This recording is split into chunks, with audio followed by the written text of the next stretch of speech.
Welcome to Women in Power Active, an initiative started by UR Sportswear to empower women to find their own active adventure. I'm your host, Jacalyn Gross. Today, we are honored to introduce Melissa Adao, affectionately known as B Girl Mel. Her remarkable journey embodies decades of experience across choreography, breakdancing, community, leadership, mentorship, personal empowerment. Join us as we delve into Mel's story of dance, creativity, resilience, and boundless pursuit of dreams. In her words, you're never too old and it's never too late. Mel, thank you so much for being here today. I'm so Thanks for having excited to have me. you. You. I've been so looking forward to this all day. Oh, Okay, so we always start with this question because, how did you start your journey with athleticism? How did you become active? Was it someone in your family? Was it somebody of your friend group that inspired you? Like, how did you begin? yes. Well, before breaking, I was actually a dancer, like a freestyle dancer, or rather a party dance dancer, and predominantly a choreo dancer. But my dance journey actually started when I was really, really young. I started to see a lot of things on TV, like music videos when MTV had music videos, and there was also a TV show called In Living Color. I'm not sure if you heard of that. It's kind of like a black uh, version of SNL where all Mhm. the actors are black. And so I would record these music videos that had dance in it, and as well as like the In Living Color show, because they would have this intermission series with the Fly Girls who would perform these jazz funk routines or hip hop routines in between each skit. So I was really drawn to that. And that's how I actually started to learn how to dance, is because of I was attracted to what I saw. I was like, that's so cool. I want to do it too. I loved music. And it even was something that I did with my neighborhood friends. So it was really just something like a hobby, something we all enjoyed doing. We would perform in front of each other, make up dances. So it was nothing too formal. So I was actually dancing since I was a small child, but formal dancing started when I was in high school. And then again, kind of going into diving deeper into the choreo scene, Mhm. going into formal training. I was in college, or when I got into college, I got a BA in dance, pursued the LA thing, and then the whole breaking journey, which is I know what a lot of people are now associating me with Mhm. today. That breaking journey didn't start until I was 37, so that was about 2016, and I was actually a seasonal performer at the San Diego Zoo for their nighttime zoo. And most of the cast were breakers except me. And it was it's just that time where I'm like, all right, I've been a choreo dancer for over 20 years. I've exhausted my energy and my curiosity of becoming an even more, stronger, I guess, choreo dancer. It wasn't really giving me anything anymore. So now getting into breaking, it was like interesting because I'm like, oh, I love what they're doing. I want to get into it too. And, I went to my first practice, and then the rest is history. Yeah. So yeah, I know So, that was a long version no. of how I got into breaking, but my dancing did start when I was young, but the formal training started later in life. So when you were dancing as a young child, you didn't have any formal training at all? Like Nothing, nothing? nothing. I was self-taught through the Wow. TV. So it was Oh. like the VHS era where I would record something on the VHS and it's like pause, press play. And that was my class. That was my dance class, is learning these routines that I would see the dancers do in music videos or recording the Fly Girls. Wow, that's so cool. I feel like you're like a pioneer of that because like a lot of people do that with YouTube now, but like Oh nobody yeah. was doing that then. Yeah, well, I do hear stories with at least the breaking scene who are my age.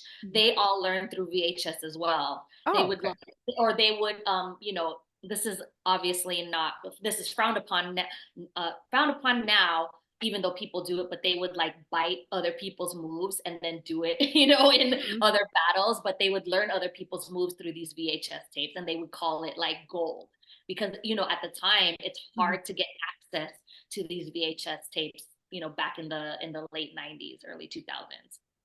So then you start when you're 37 to start breaking. I'm stealing your lingo. Yes. I read this. Isn't that something that I came up with Yeah. because I don't know anything about breakdancing? But you started when you're 37. Like how, I mean, I just think one time I went to like a Zumba class. I am a runner by background. I have no business doing any dancing, but I mean, you had a lot of history of it. Like, how did you, first of all, get up the nerve to just try something new like that? And like other, how did you get in that? I mean, it sounds like the San Diego Zoo was kind of a Yeah. gateway to Yeah. that, but yeah, I'll let you tell It the story. definitely was, being around other breakers who just loved doing it, Hmm. me being in a place in my life where I was needing something different, wanting to still be active. And I was already at that time like exploring different freestyle avenues like Okay. popping, locking, and all these other, open style elements. Hmm. And so when I got into breaking, it was something that was fun for me. It was challenging though, that's for sure. But it was really fun. And I was in some way thriving early. It's a lot of work, Yeah. but I was doing pretty well. I'm still, learning, and I feel like it was a very fun dance for me to perform, to Mhm. learn, and to just immerse myself in the community specifically. Yeah, what the breakdance community like? Like what is it pretty encouraging or like what, you know? Well, okay, so it's so funny because I have conversations like this with a lot of other breakers, and I Okay. travel a lot. So I'm Okay. always asking every community, so what's your breaking scene like here? Yeah. In San Diego, okay, so I'll say this, Mhm. worldwide, every community has their own energy. Okay. Speaking from someone who's born and raised in San Diego and then planting my roots in San Diego, Mhm. it's really nice seeing that the San Diego breaking scene is healthy and safe. So if anyone ever wanted to get into breaking and they started in San Diego, it would be a safe and fun space for them to learn. Mhm. Even for people who are from other parts of the world, they'll travel to San Diego just to learn because we have a lot of really respected breakers who live here. And so they're like, I want a session with, Eddie Styles, or I want a session with Dinah Rock. The names I'm mentioning are people who have reputable reputations in the scene. Okay. And so it's nice that we have that here. Other communities, I won't really say any specific scenes, but some people would say, oh, it's toxic, or oh, it's dying. But for me, I'm really just thankful that ours is healthy and still growing, Mhm. and it's fun to be a participant in. So did you feel like when you started out it was pretty welcoming for you as Oh, a a thousand 37 percent. year old? Okay. 1,000%. And if I can even add to, I started in 2016, and before my time, it was a scene that's predominantly, or was a male dominated scene. So Mhm. you probably, I imagine, I'm just making up a number, but this is the estimate, Yeah. maybe like 75%, 80% males, 20% females when you go to these events. And I came around the time where I believe they coined it the rise of the B girls, where a lot of women started to come up in the scene. There were spaces where they were, getting B girls to shine, Mhm. creating categories where it's like a B girl only category, where this didn't exist back then because there weren't enough B girls. But because they've been creating spaces and developing lanes for B girls to thrive, now more B girls are starting to feel safe to come up. And so I came up during that time. And so that's another reason why it felt very, very welcoming and very easy for me to participate in so many things because there was a space for me to participate. Do you think that's why maybe you tried breakdancing later because there wasn't like those avenues before? No, I mean, I started Okay. breaking late because I just started breaking Okay, late. okay, okay, okay. I Yeah. mean, I never thought I was gonna get into breaking at 37. I Yeah. really, like, my mind was like, all right, I'm gonna do choreo, I'm gonna, or be a part of the choreo scene, choreograph productions, maybe be the department chair at our dance department. But Mhm. I never thought I would get into breaking, and I never would have thought breaking would take me where it's taking me right now. Yeah. Yeah. Cool. I mean, yeah, you have a huge education for dance too. Um, but do you think like somebody who might not have that huge background could still like show up and just try it out? Yes. Oh, a Okay. thousand Yeah. percent. And and when we say education, like if you're Hmm. speaking on, like higher education, like getting a bachelor's or a master's degree, Hmm. it's actually kind of rare to see hip hop in higher education. And I want to say only recently, in these last couple of years, you're starting to see more hip hop programs, classes that now, give you credit to graduate there. You see them popping up more often, but this definitely wasn't there before in community colleges. And even when I first got hired Hmm. at the colleges here in San Diego, the class Yeah. wasn't even called hip hop. They called it American street dance, or they even called it jazz funk to wiggle it, you know, Hmm. um, because for whatever reason they felt like hip hop wasn't something to add into the department until Hmm. later. And later they saw the value, but they didn't see it when I first started. Wow, that's so cool. Like you truly just like kind of grew up as it grew. You know what I mean? Like Yeah, grew up yeah. into it. Mm-hmm, Um, hmm. And I think, I love seeing that as I was, and as I continued to, push the importance of hip hop and showing how important it is to have it in our program, and how that when they graduate from our program, they can still continue to be a working dancer. They mhm. started to see, oh, okay, yeah, it is important to have hip hop a required course for our, and I'm speaking for at least where I'm involved in. There's other, colleges that are getting there, or doing different things in their hip hop programs. But to kind of go back to your question, like Mhm. if anyone wants to get involved in breaking, you definitely don't need higher education to get Mhm. there. I think you just have to have a hunger to want to learn, Mhm. patience and curiosity. And the older you are, like just kind of have a different awareness of what our body is capable of doing at the time, and just have fun in the process of learning. Yeah, speaking of learning, there's a group that I believe you're part of the founders of, the Confident Dancers. Could you tell me a Yes. little bit about that? Yes. So I'm co-founder, and my Oh, husband is the other co-founder of the oh, cool. Confident Dancers. And it's not a breaking specific program. It's Hmm. actually a program that when you complete it, you will leave being a confident dancer, and Hmm. you can dance freely in a public or a private space.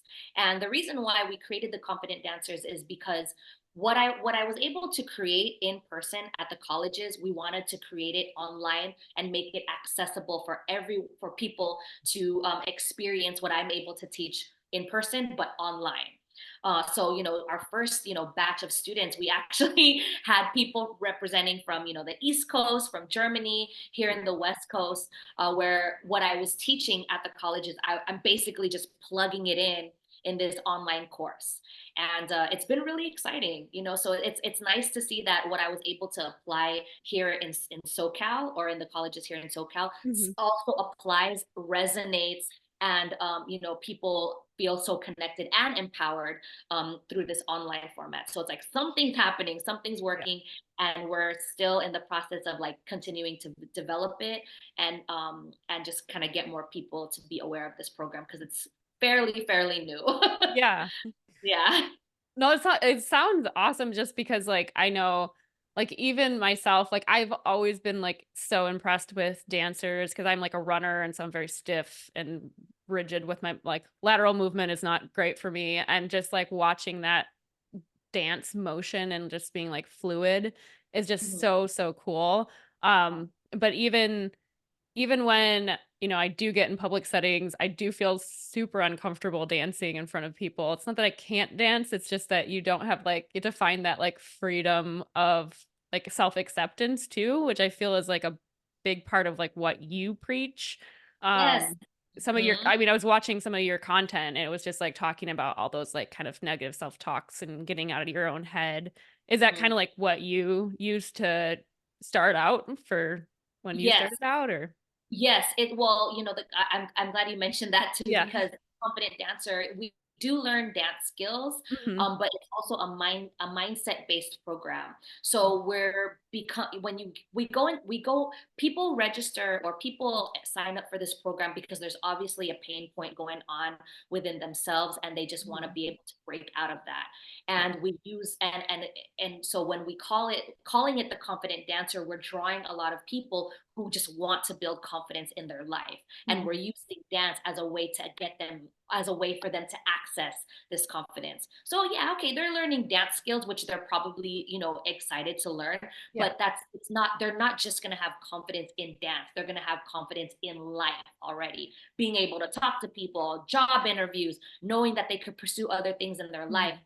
And so, that's the thing that I love about this program, because we're walking them through, okay, what are the, just kind of acknowledging what thought processes, what negative thought processes are existing, and how can we take ourselves out of it.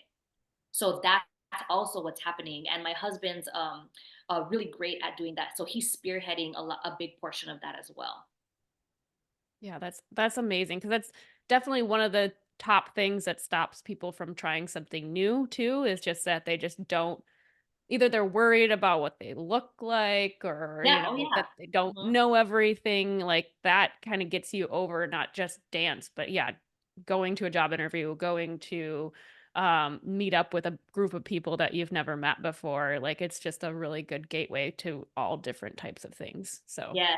And that's it's been amazing. so beautiful because, we just finished a 6-week beta program Mhm. with our first batch of dancers. And it's amazing and beautiful to hear the feedback that we've been getting, especially from people, and I think as someone who's in their, early 40s, or I'm about to be 45 in a couple of months actually, Mhm. but someone in my 40s still doing this work, still working on myself. I'm Mhm. attracting, individuals in the same age bracket who are also struggling, and now they're feeling like, oh wow, like I actually am feeling good about myself. Mhm. They're prioritizing joy in the process rather than like, I gotta get this result. Because it's such a, like, what I'm learning is the older we get, we're bringing in this like baggage that we've developed over our lifespan, that creates this block from us to be able to enjoy what we want to pursue.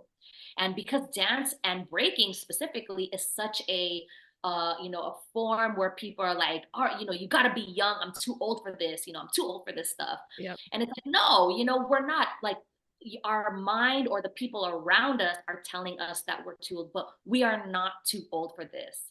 If we just kind of, we need to believe in ourselves. We need to be around people who also believe in us and who also think the same way we want to think, like it's possible. Yep. So for these students who came into this program, and then they're saying, like, oh, I finally I entered a cipher and I felt so free. Yeah. Or another dancer already feels confident to enter their first battle. It's like, okay, there's something great happening here, and I'm glad to see that results are showing that even with the program that's not in person, that the energy and the information still resonates in an online format. So that's really cool to see. Yeah, that's so I wanna go check it out. You're selling me Please on it. do. Oh, okay, I wanna talk about, Cypher. My partner, he actually used to break dance when he was, younger, and he told me Cypher yesterday so I could impress you with my knowledge, but you already mentioned it. Okay, Love so, it. but yeah, so tell me about a Cypher and, like, a battle, the difference, and then, like, being in a battle. How does that feel? Like, is that really Yes. intense? Okay. Yes. There are definitely two different things. Okay. In personal experience, it's really interesting because starting in the breaking when I got started into the breaking scene, I was so focused on just battling. So Yeah. I would only train to battle. I would only go to these events to battle. Okay. And then it's like, okay, now what? It's like I couldn't enjoy the event if I get, knocked out of the bracket. And I also too felt insecure going into a cipher because I felt I had nothing to offer. And so I started to put some work in. This is where a lot of like that mindset stuff Mhm. started to show up, and all these like toxic self talk and like insecurity started to show up, because I started to like, whoa, what's happening, like, Yeah. why do I feel this way? But to speak on your question, the difference between ciphering and competing. So ciphering, it's a very community based. You're in a circle, everyone takes turns expressing themselves freely. And in a breaking space, the music is better, because right now a lot of the music that's being used for these competitions are DJ produced. And it has a very different energy and a different tone. Nothing wrong with it at all, but Mhm. it just gives a different energy. And the purpose purpose of the music, the DJ produced soundtracks, is so that we can go live on YouTube, Instagram, or whatever, so there's no copyright issue. Hmm. That's why these a big reason why a lot of these tracks, like they call it live stream tracks, well, at least some people do. And so the music feels different. There's a lot of 90s, a lot of disco and even funk, boom bap, so a lot, even early 2000 tracks. So the energy feels celebratory, it feels good, it brings people together. With battling, it's another story, because now you're out to get your opponent. You're out to knock out, humiliate, or outdo your opponent. It's one on one, and it's a very high, high intense, high pressure, to most, intense moment, where that's the moment you train for years for one moment, if that makes sense. Like, I mean, Yeah. not literally one moment, but Yeah. you train, and then you go to this battle, and you have that one moment to like see if you can make the bracket. But with ciphering, you could just keep going in. So you have so much more opportunity to move, to dance. But when you're just focusing on battling, Mhm. you're I mean, that's it. You just battle, and then the Yeah. judges, you're at the mercy of the DJ, because of, hopefully they'll play a good track for you, and you're at the mercy of the judges to allow you to move forward. So in the cipher, that's more of like kind of practice, but like but in still like a stressful situation, kind of. Well, no, I mean, to some, it Okay. might feel stressful. Like, if you're someone who still struggles with, being in front of people, like if you still have anxiety issues, or like being Okay. in front of people, or it is still feeling insecure about what you bring to cipher, which was me for a very long time, yes, it's going to feel stressful. Okay. Now that I've been, I there was a point in my life where I was just like, I'm not going to do anything except get involved in, like, go in the cipher. I want to enjoy the cipher, Yeah. because I don't want to define my career in breaking simply through entering battles. I want to be able to get to know the community in the cipher, not just in these battles. I want to be able to celebrate and just enjoy and just go to a jam and just dance. I don't want to dance only the the battle. And so that's why I kind of been like working through, like, my mindset, because for so long I was so insecure about Mhm. going in the ciphers. I wanted to, but I couldn't. So there was this mental block. So I had a lot to work through, and thankfully, I did that work, and I'm still doing work, Mhm. shadow work. But now I can just go to a jam and enjoy the jam, enjoy the music, enjoy the ciphers, without having to feel like I need to enter this battle, because that's how I used to be. Okay. So you're kind Yeah. of like bringing the battle mentality to ciphers. Uh, Is I that? I like to, when I want to call people out, yes. Yeah. Okay. You can, like, you could still technically battle someone in a Okay. cipher, and you Yeah. call them out, but but for me, I'm not at that space. I just Yeah. want to enjoy and bring joy in a cipher. That's just where I'm at right now. Okay. And then Yeah. for like battles, which sound super intense to me, like I used to hate running like indoor track because like you felt like people were staring at you. I can't imagine like dance battling somebody with a bunch of people staring at me. That sounds like Well, so much pressure. I mean, it's like that both in a cipher and in a battle, but we Okay. just have to think like, yeah, they're watching us, but no one's judging us in a negative way. Okay. We just have to think like, no, they want to see us succeed. They Yeah. want to see us do well. Like, no one's out to be like, man, I hope this person crap. I mean, unless that's the person you're battling, obviously, Yeah. but like the people who are just watching just to be a spectator, Mhm. no one's thinking negative about us as we enter this space. And I think that's where some people struggle. Like, some people struggle with being judged in a negative way, thinking that people are watching them in a negative way, or just like Mhm. feeling insecure with all eyes on them. Yeah. But we just have to kind of be aware, like, it's when people are watching us, yeah, they're watching us, but not to judge us. They actually love seeing our joy. They love seeing us out there. They love Mhm. seeing us celebrate with the music. So it's just like reframing our mindset when we go Okay. out in these spaces, whether it's a cipher or a battle. Yeah, like everybody's like hype and they want to see you like Yeah, they want to perform. see you Yeah. thrive. They want to see Yeah. you succeed. but sometimes our mind isn't there. Right. Totally. And then for battling, you mentioned brackets. So it's just two people are up against each other. And then how does that Yes. progress? Yeah. So when I say brackets, like a Yeah. lot of these organized competitions, Hmm. there's usually they start at a top 16 and then Okay. it just kind of you keep knocking them out. So sometimes at events you'll have like, 60, 70 people enter for a 1v1 and they only could pick either a top 8 or a top 16. So that's where the tough part happens because you have like 70 plus 60 plus people entering but they only could pick the top 16 Okay. and And then it starts to go into the knockout, so they do just keep knocking people out until the final. so it's like crowd decision or like judges? Most organized battles are based by the outcome of three or five judges. But I have been part of some battles where it's crowd, where Yeah. the crowd decides who wins, and I'm not really a big fan of that because now the strategy and approach is very different. Yeah. So, because you could just like they're voting, they're obviously voting for their friends, Oh, totally. Yeah. but but it's I'm still like down for those. Those are still like fun to do, but Yeah. I'm like a fan of it. Yeah. No, I can see. I mean, I can see both things being very cool because like you also get the reactions of the crowd Yeah, too. yeah, So yeah, yeah. that'd be real super fun. Um, okay, and so now what are I know you talked about this in some of your videos, but hopefully you feel like this is a safe place to talk about what you're working on and your goals. Oh yeah. I'm s- Oh yeah. I know what you're talking about. yeah. Yes, yes. So at this very moment, I'm working on getting a continuous windmill, which is a power move that is considered an ABC power move to a lot of breakers. So Okay. or like yeah, it's like an ABC basic move, and it's hard. I mean, to me, it's hard. And people, I don't care what people say. They're like, oh, it's easy. No, it's not. It's not easy because if it was that easy, everyone would get it first try.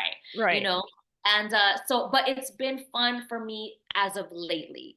It Mhm. was not fun for me before, but that's what I'm working on now is getting the continuous windmill where I can just flow and move without having a pause in between, which is where I'm at this moment. And Okay. the other thing I'm working on is I'm working on my form and flow for footwork, Hmm. which is like the raw element of breaking where they're on the floor, they're using their hand and their hands are on the floor and their feet are creating these interesting and intricate patterns. So I'm training on that heavily, and I Hmm. want to enter more footwork battles where it's just focusing on the footwork form of Okay. breaking. Mhm. But that would be So a lot more like upper body strength. oh, definitely, Okay. because Yeah. yeah, it's like definitely it's everything. Yeah. It's an exhausting dance. Overall, breaking is a hard and exhausting dance, Hmm. but that's what I love about it, and that's what I love doing. That's why I love doing it at this Yeah. age because I'm about to be 45. I Yeah. haven't been breaking that long, so here I am. I'm like, doing things from the ground up, and I'm like, it surprises me that I'm still able to progress and do Yeah. these things I never would think I could do at this age. And I think that's the joy that I have in it because I'm surprising. I'm like, oh, damn, I could do that. Oh, I'm doing it. Hmm. So that's fun. I love that part. Yeah. Mhm. Like the skills and working on the specific skills, and seeing yourself like progress as you grow in the sport. Yeah, this is it. I love that part. I love it. I love it. Hmm. That's so cool. Yeah, I was watching some of your videos of you doing the windmill and working with like an exercise band and watching Yeah, your getting your foot to like come around. yeah, yeah. Um, Yeah, so cool. that was a good day because then you just unlock little things like little Mhm. by little, and that's all we need to do. And as speaking for others who are my age Yeah. who want to start seeing results, we just gotta know it's just showing up, and just showing up is a little. That's the extra block we keep adding on. Hmm. And then as we make that consistent habit, we'll start to see results. It's because we're with breaking and just like with social media and just life, we want to see results right away. And with the breaking specifically, it's not that's not a dance where we could see things right away.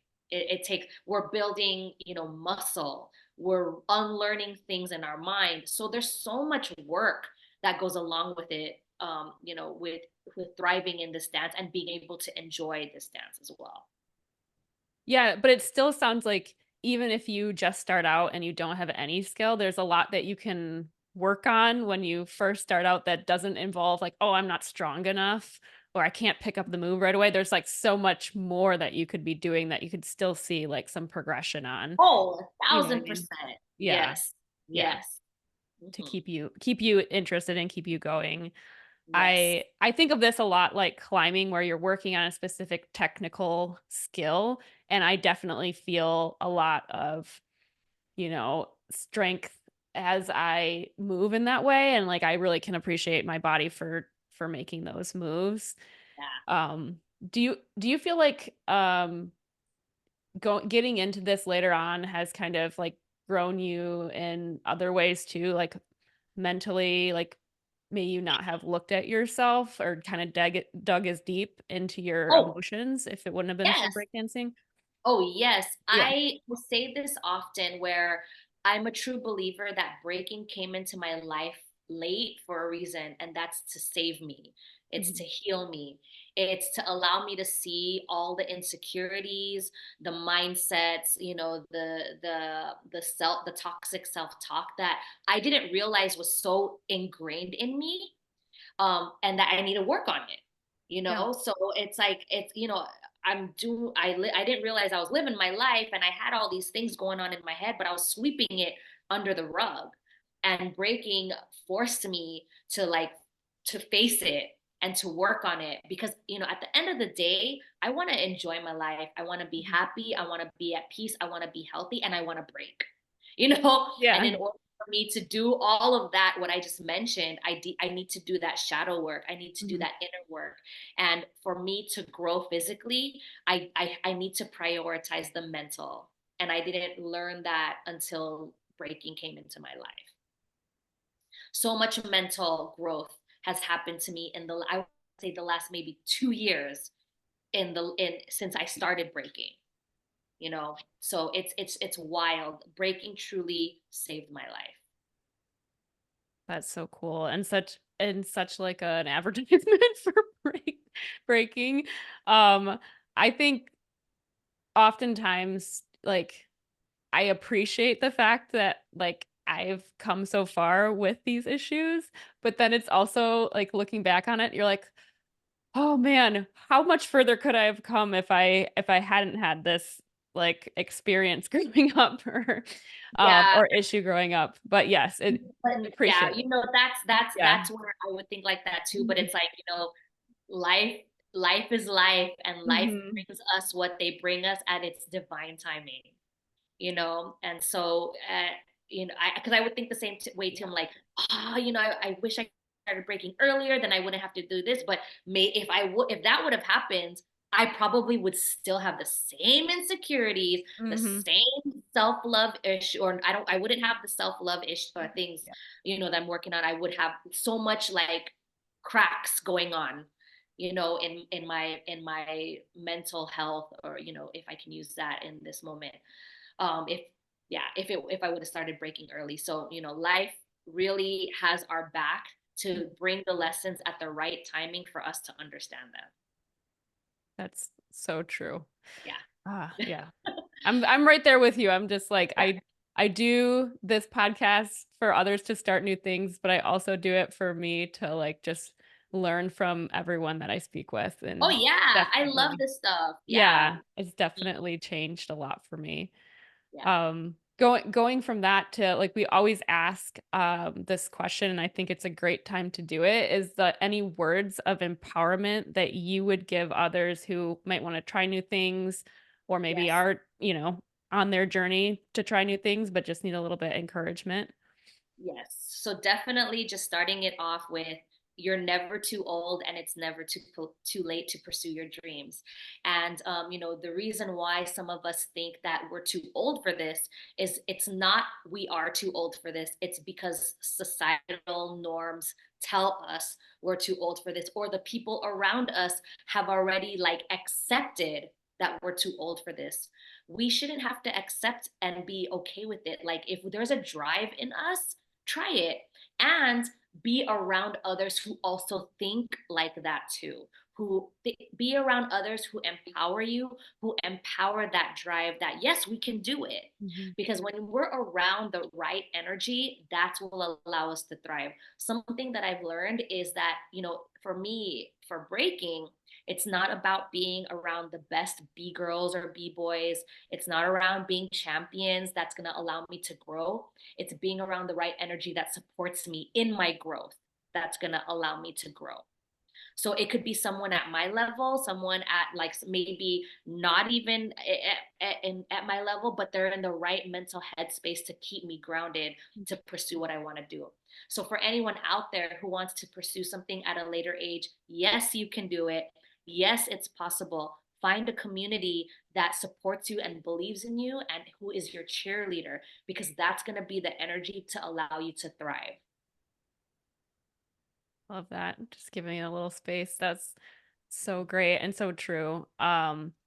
It's never too old and it's never too late. I just I was thinking about that the other day too, and I kind of was reading your bio and I was just like, yeah, she's right. There's so many opportunities, there's so many things we can do. Like it's never too late to just try something new. Yeah. Um Mhm. Yeah.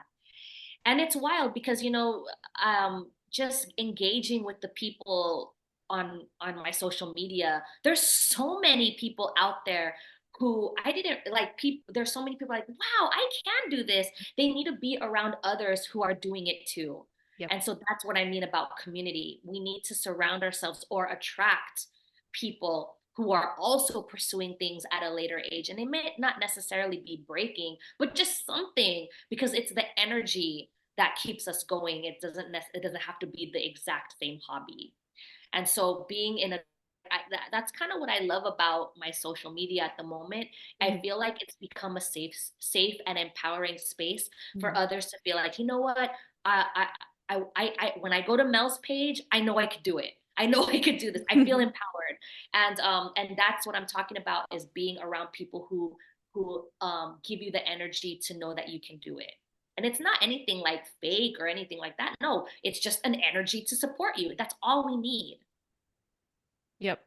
It's like while we're trying to accept ourselves, it's really helpful to like have people around that already love and accept you and, Yes. want you to succeed. Yes, definitely. That's like a very powerful like energy that allows us Mhm. to grow faster. When we are pursuing those things, what has helped me is making prioritizing joy in the learning process.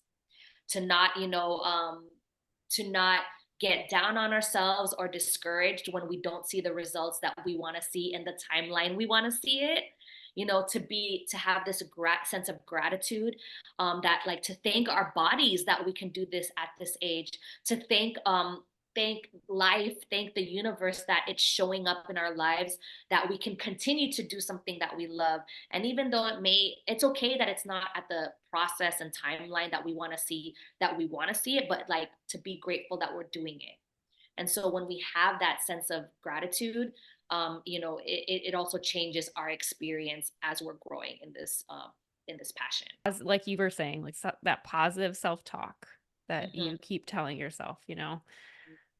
It really does make a difference. It totally It does. does. It And really being does. and being aware of who we're surrounding ourselves with, that Yeah. should be healthy, and empowering, and even the social media accounts Mhm. that Yeah. we are looking at should be Yeah. healthy and empowering. And, it seems like a simple lesson, but it's like, it really is true. Like the different type of body positivity accounts I have been following have really helped me to feel more positive about how I look and how I perform. Like it really did change how I think. So it's seeing that positivity in action and also, yeah.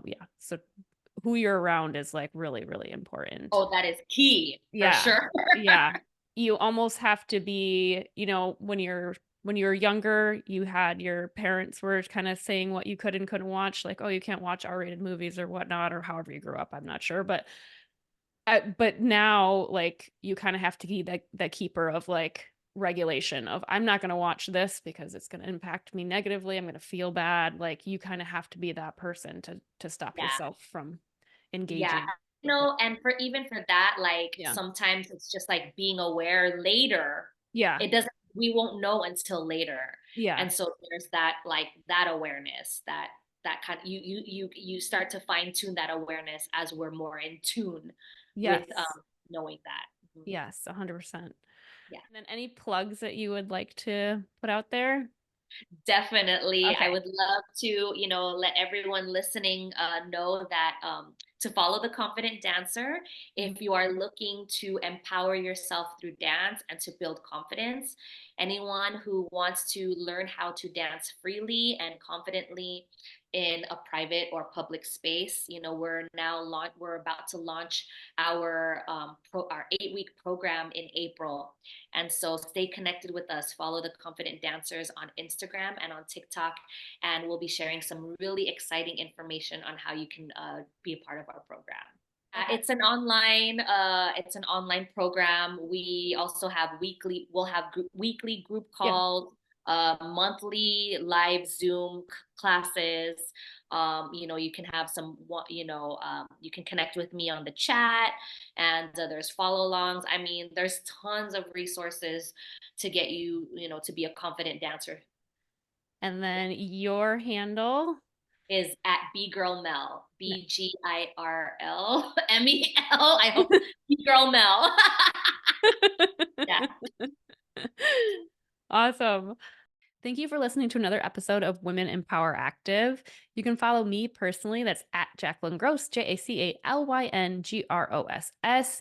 I mostly take pictures of weird signs while I'm running. You can check out UR Sportswear. That's the letter U, the letter R, Sportswear on all social platforms. And you can shop our products at yoursportswear.com. If you are listening to this and want to watch the video version, you can go to UR Sportswear's YouTube channel. That's the letter U, the letter R, space Sportswear. Both the audio and the video version of this podcast was produced by Jeremy Canaria and edited by me. You can support us by becoming a Patreon or subscribing to the podcast and writing a review. Thank you so much for being here, Mel. I really, really appreciate it. You are so awesome, and it's been such a positive conversation. I really appreciate it. And everybody should check out the Confident Dancers on Yes. TikTok and on Instagram. So thank Thank you. you. Thank you.